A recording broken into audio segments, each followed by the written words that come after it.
On today's show, is it time to recalibrate what the Mavericks can be with this version of Anthony Davis? Or do we just need to be a little patient in a season that really doesn't deserve our patience? On today's Locked On Mavs. I'm gonna get a city like that. Dogs, all of us, all five. You are Locked On Mavs, Great, Wesley. your daily Dallas Mavericks podcast. No one's dying. Part of the Locked On Podcast Network. Still can't leave me alone. Your team every day. Gotta be born with a dog blood. And welcome. You're locked on to the Dallas Mavericks, your team every day. My name is Nick Angstadt, media member covering the Dallas Mavericks for 10 years. Thanks for being an everydayer, making Locked On Mavs your first listen. Today's episode, I want to get into what are the Mavs with this version of Anthony Davis, and I'll clarify what I mean by this version of Anthony Davis. We'll also talk about Daniel Gafford's return a little bit more. I thought that it needed to be talked about more, how great he was, and he talked after the game and all that about his injury. We also got some news about Dereck Lively out of practice today, so we'll get into that a little bit later in the show. But let's start here. The trade heard around the world. The trade. We're just going to keep calling it the trade for years. And I'm sorry if you don't want to hear about this anymore, but it is the shockwaves and the ramifications are going to be felt by the Mavs for forever, probably. One of the things the trade did is it shortened the Mavericks contending window. It just did. We can talk about the effectiveness of a team with Anthony Davis compared to an effectiveness of a team with Luka Doncic. We can talk about the defense. We can talk about the offensive limitations. We can talk about all kinds of different things. You cannot deny that trading a 25-year-old superstar for a 31-year-old star shortens your window. You just went to the NBA Finals, and the Lakers were not going to make the NBA Finals this year. You've now made the Lakers with Luka Doncic somewhat of a contender and a shot to make it to a finals because of that trade. So you shorten your window. You now have a 31-year-old star in Anthony Davis. You had a 33-year-old star in Kyrie Irving, who then had a terrible injury and all that. And so that was not really in the calculus when you made the trade, but he was injury prone his career. So you shortened your window. And so one of the things now is that this season is just condensed and pressurized, and just there's so much more pressure on this season right now and next season, the season after that, because your window is shortened. Nico Harrison said long term for him is 3 to 4 years. That's what he said the long term of an NBA team is. So that's all he's looking at. And that's kind of all this window is probably going to be. We'll talk about Kyrie's contract in the summer and should they line it up with ADs and all that kind of stuff. But you think about that, and you think about all the pressure they're under to try and prove that this team is viable, to try and prove that Anthony Davis was a good player to target in a Luka Doncic trade, and they didn't get much else besides Anthony Davis. So there is a lot on Anthony Davis. Don't get me wrong. I saw some people not take my episode yesterday about Anthony Davis kindly and be frustrated that, how could you call out Anthony Davis for the game that he played against the Nets and the Mavs? He scored 12 points against the Nets, and they lost to a team that they were favored by double digits. He's the star player. He was traded for Luka Doncic. Nico Harrison targeted him specifically in this deal because he wanted him, the player. Okay, so there's going to be more pressure on him, the player. They say he's healthy. He's back. Okay, there's going to be more pressure on him. But then I start digging into some stuff a little bit more, and let's try to be realistic about what Anthony Davis is. Yes, he's the star. Yes, he was traded for Luka Doncic. Yes, he is, 10-time All-Star. Yes, he's all these things. But what is Anthony Davis right now? That's a question I kind of want to answer today. Then we can get into what are the Mavs with this version of Anthony Davis. He is right now on a 28-minute minutes restriction. That is true. That is something I didn't really mention yesterday on the show, but it's true. He's on a 28-minutes restriction. He has not really passed that besides 30 seconds here or there in these 4 games that he's been back. And so, yeah, that limits him in a way. He also mentioned this post game, which I found kind of interesting. He said, these 4-minute stretches are tough. I'm used to playing 10 to 12-minute stretches to start a game. He is limited. They play him about 4 minutes to start a game, and then they bring in Kai Jones or whoever else is going to come in for him. And that is kind of a thing that messes up your rhythm. You play 4 minutes in an NBA game, especially the first 4 minutes, and if the first couple plays aren't drawn up for you, it's hard to make an impact in those first couple of minutes. It goes by like that. Sometimes I'm just watching the game and I miss a couple of things because it happens so fast. You got all the energy of the starting lineups and all that, and all of a sudden it's a blur. So you get 4 minutes of his 28 minutes, it could just be gone just like that. And so I'm understanding of him maybe not having as big of an impact as we would want, not taking as many shots as we would want, not getting as many rebounds, not just putting up the raw counting stats that we're used to Anthony Davis seeing, holding him to his own level even. And so Anthony Davis, looking through some of his minutes with the Lakers this past season, this year, he averaged 10 and a half minutes a game in first quarters. That's big. That's almost what, Luka used to play. 7 minutes in second quarters, 10.8 minutes in third quarters, and 7 minutes in fourth quarters. So he is used to what we used to see Luka play before, where he plays a lot in the first quarter, little in the second, almost all the third, and then the end of the fourth quarters there. But now he's been playing these 4-minute stretches, so that's all spaced out in a different way. So that can affect his effectiveness too. He is still coming back from an injury. He's only 4 games removed from this injury, but in these 4 games from those 7 weeks off that he just had, he's only averaging 14 points. He's 23 of 61 on shots. That's 37%. Like, even the shots he's taking, he's not making at all. 45% on 2-point shots. He's not even making 50% of his 2-point shots that he takes that are in the paint and jump shots and things like that. He's 1 of 12 from 3. He's not a great 3-point shooter, but he's not that bad. And he's 10 of 18 from the free throw line. 55%. Like, he's not right. Like, he's coming back. I get it. But he's obviously not right. Right? Like, he's a career 79% free throw shooter. Shooting 10 of 18 the last 4 games. It's only 4 games, again, small sample size, but we've just not seen the effective Anthony Davis, the all-star level Anthony Davis that we've expected or hoped, that I gassed up, that we've gassed up, that you've been hopeful for. If you're somebody that looks at this Mavericks team and has gone through the severance procedure and you're now trying to enjoy Mavericks basketball again, you're like, all right, I'm splitting my brain up and I'm trying to enjoy what the Mavericks are putting out there on the court. Excited that Gafford came back. Excited that maybe Dereck Lively could come back. You hoped that this Anthony Davis could do something and could pull this team and drag this team into the playoffs. This version of Anthony Davis, the last 4 games that we've seen, is not going to do that. They'll lose in the play-in game. If they get this version of Anthony, they just lost to the Nets. They get this version of Anthony Davis. Now, they did win a couple of games in there, and maybe the Mavericks around him will be great like they have been the last couple of games. They weren't against the Nets.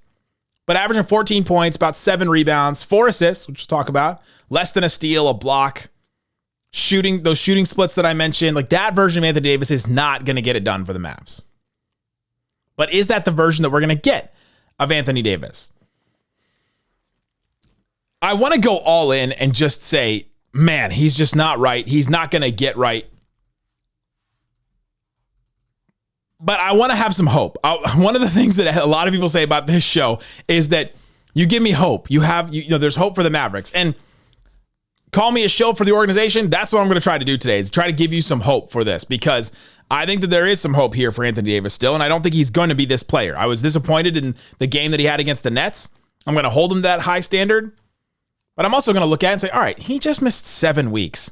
He is just coming back. He's only been back 4 games. So I looked at his most recent injuries where he missed multiple weeks.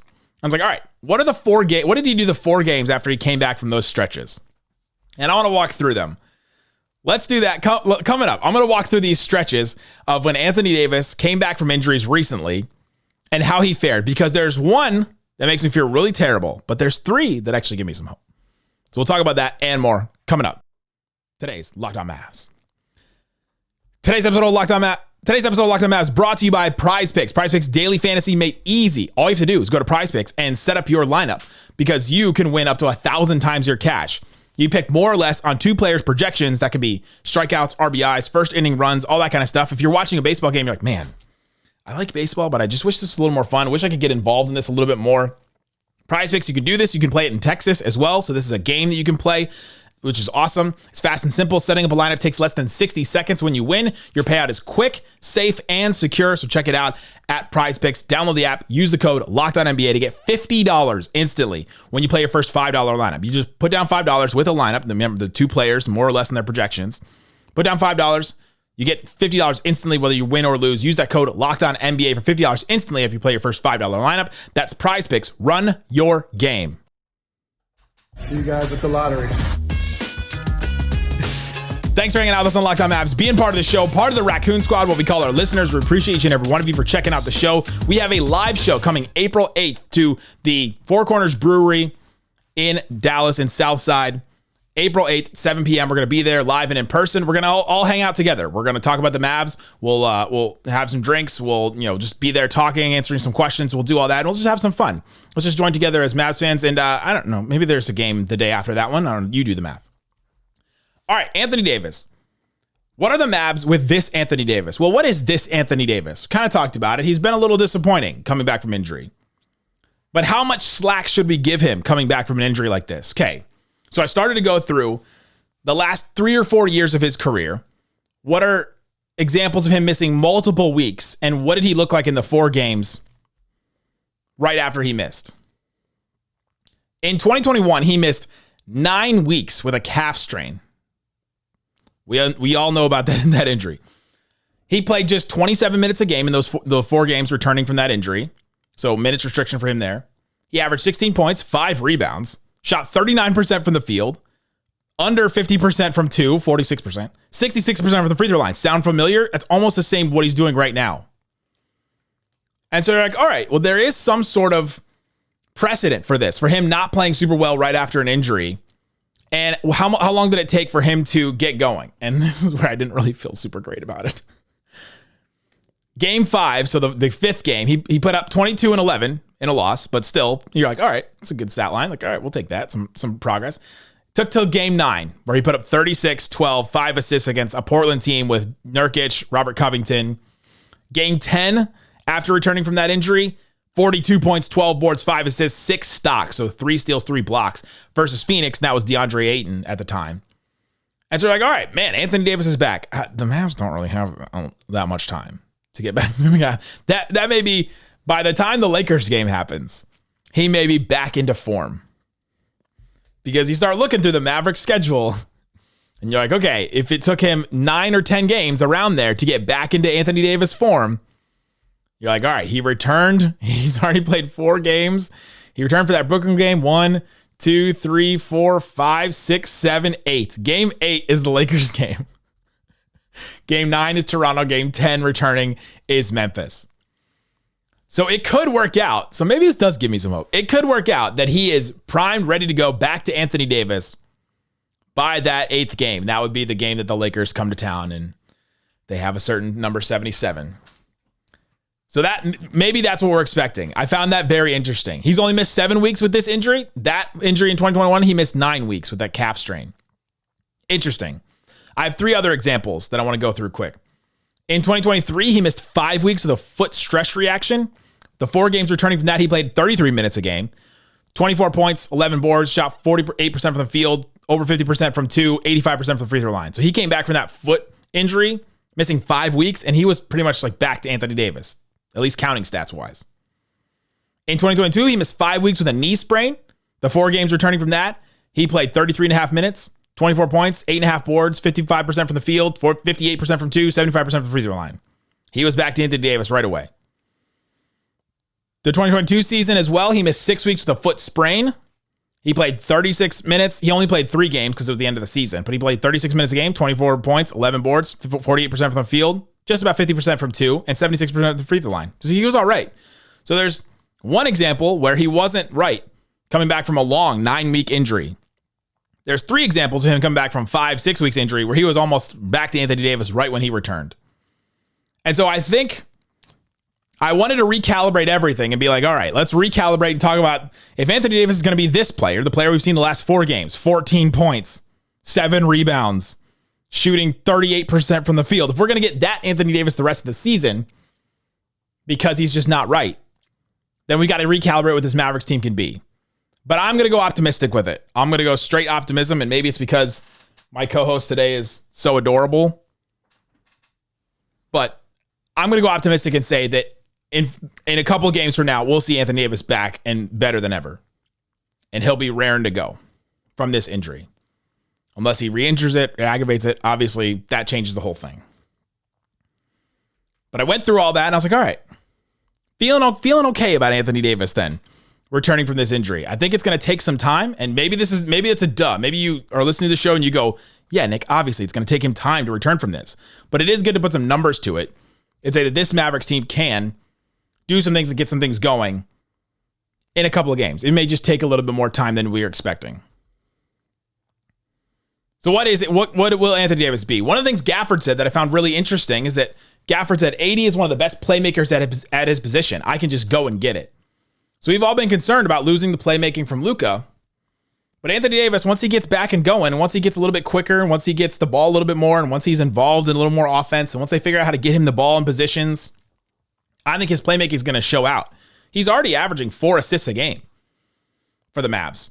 They need a playmaker. They need a hub. They need something. They've only got Dinwiddie as a point guard right now. They're putting AD out there in lineups where Hardy is the point guard. We've gone through that experiment. It does not work. He's just not a point guard in the NBA. Brandon Williams is running out of games. They've not played him these last couple of games. He's not going to play in this next game against the Hawks, I don't believe. And so you've got to get playmaking from somewhere. And so maybe Anthony Davis can bring that. And that's something that I'm interested to see. Interested to see if he can bring a little bit more of that. And he's already playmaking a little bit more. We've seen 2 games him playing with Gafford and 2 lobs thrown by those 2. One right to Anthony Davis. And I thought it was interesting. Gafford mentioned that he's one of the best playmakers at his position. And he was specifically excited to get that going with Anthony Davis. Speaking of Gafford, his return I thought was excellent. I thought he just deserves more praise today because he looked so great coming back. And he got that little injury scare and he was like holding his knee, and then he was, pointing at the bench. And we talked about it on the post-game show yesterday. So right after the game, he went to the press conference, went to the podium and said, I got hit in the worst place at the worst time, but I walked it off. And let me tell you, he was so happy to be back and to be playing and to be on that podium. I don't know if it was the podium specifically that he was excited, like, I played well. I'm feeling good. I'm back. But it was like he was bouncing, sitting in that chair. Big Gafford smile like he always does. He's just a guy that just brings really good energy all the time. Think back to our Media Day interview with him. Think back to Media Day. And he brings great energy. He smiles, he laughs, he goes back and forth with you. But he was just so positive post-game, so happy to be back and playing. And he also attributed his wife to helping him with that she had gone through a surgery and gone through some kind of big injury. I don't know what it was.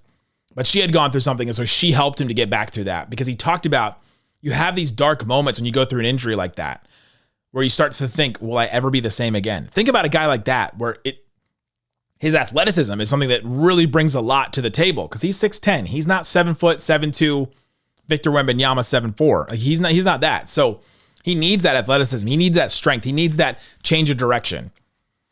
And so for him to get back to where he is, to play the way that he was, Jason Kidd obviously talked about him glowingly in practice today too.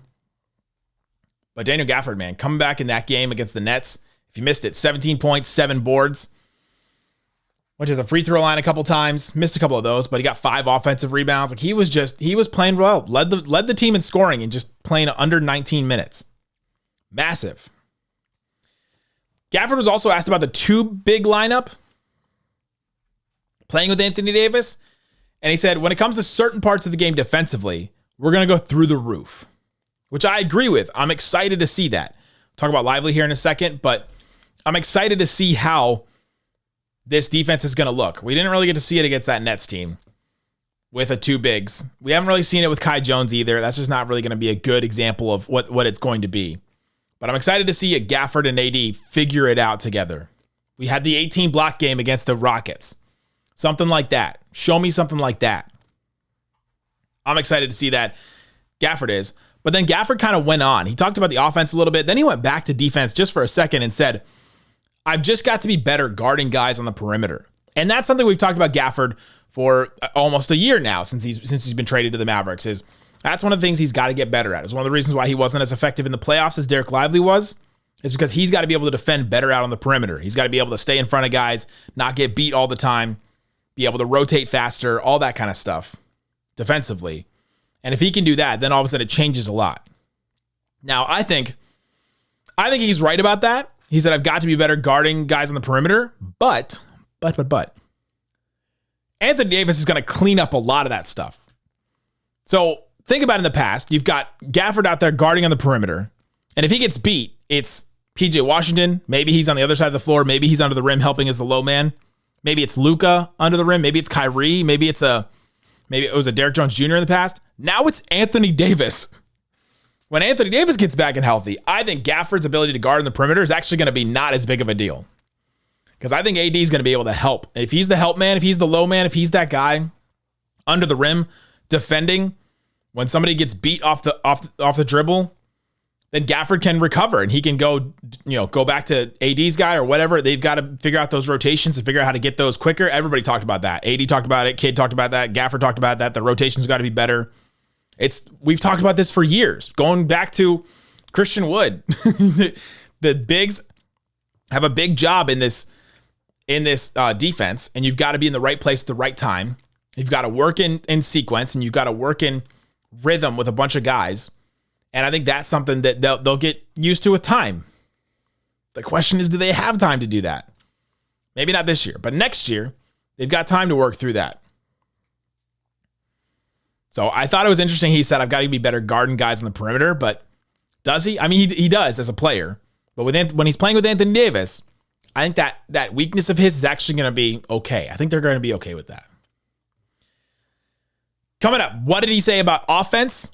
And then Dereck Lively. We heard about him in practice today. I'm excited to talk about that and how he's going to look returning to the Mavericks. Talk about that and more coming up on today's Locked On Mavs. Today's episode of Locked On Mavs brought to you by Monarch Money. I've been using Monarch Money. I'm telling you, I have all kinds of different subscriptions and things that I use. I'm paying for bills and things like that, and it's just money's going all over the place. I'm just throwing money. It feels like I'm throwing money everywhere, but I want to make sure it's going to the right places. And so I use Monarch Money. I can connect all my different accounts, different credit cards, different savings accounts, investments, mortgage, all that kind of stuff. I can connect it all in Monarch Money. It's not just a budgeting app. It's a complete financial command center. Track all your accounts, investments, spending all in one place. So you stop just managing your money and you start building wealth with Monarch Money. They have surprising insights. It'll tell you stuff on your budget. I love a good flow chart. I love when it shows you different ways, like visually shows you different ways you're using your money. It's got a flow chart that, man, it really makes you think about yourself.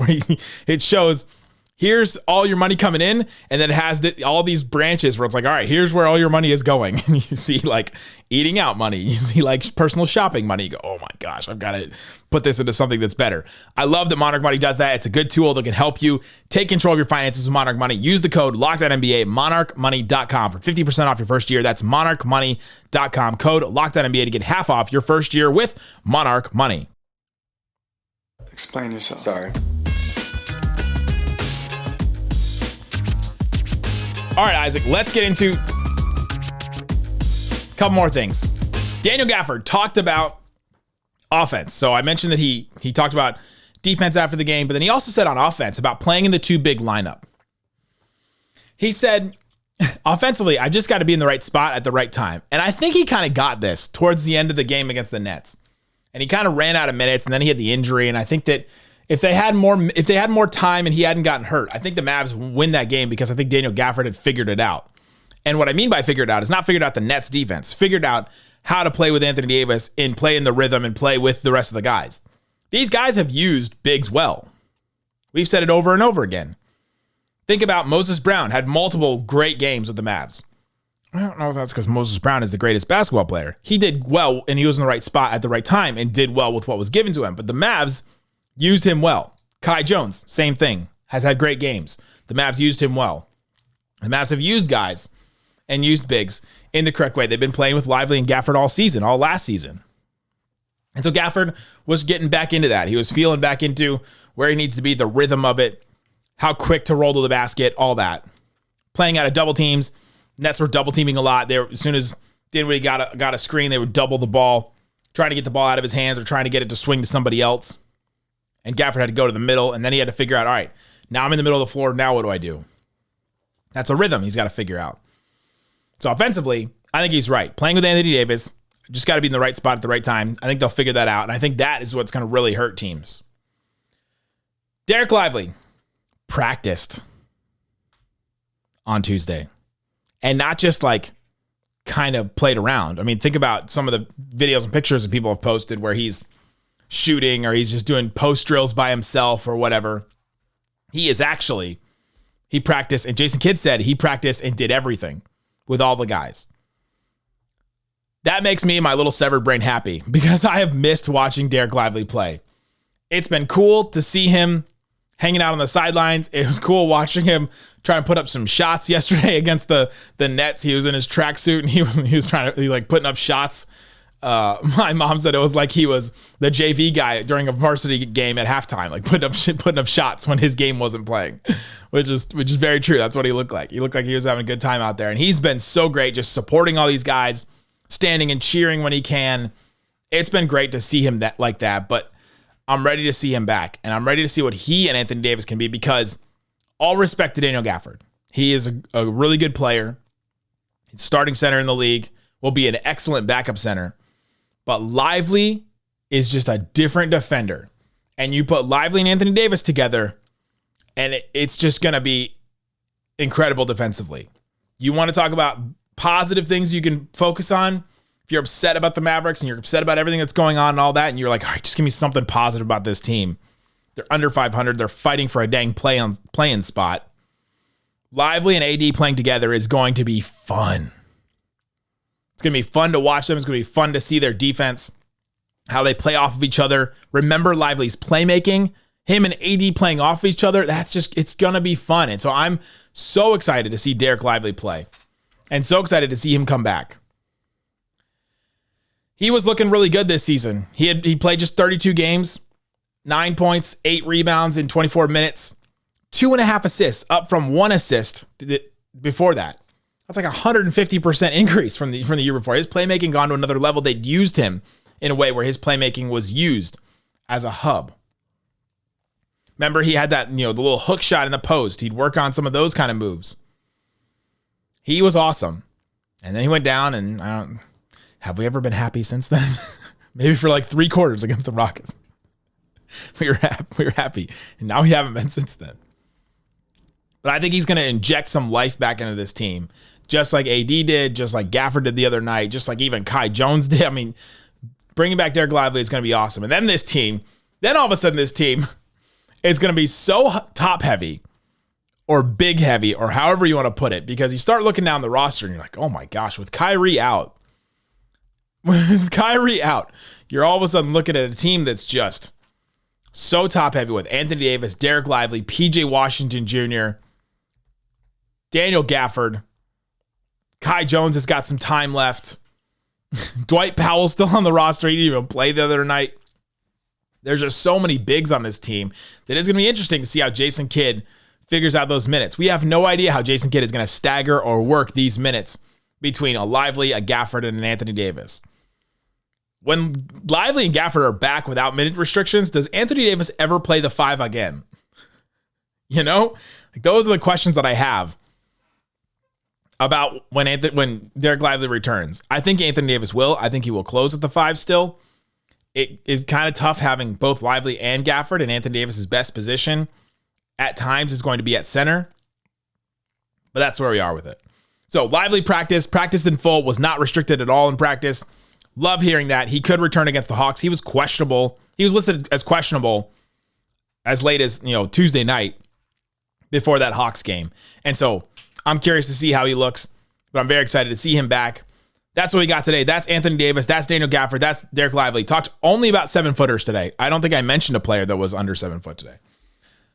Live show April 8th at Four Corners Brewery. We also have the we have the text line that you can subscribe to. We've got the newsletter you can subscribe to. All kinds of great stuff all the time at Locked On Mavs. Guys, thanks for hanging out with us, checking out the show, and come back tomorrow. Slightly now, we'll have the post-game show against the Hawks. Thanks so much for listening to Locked On Mavs. Peace out.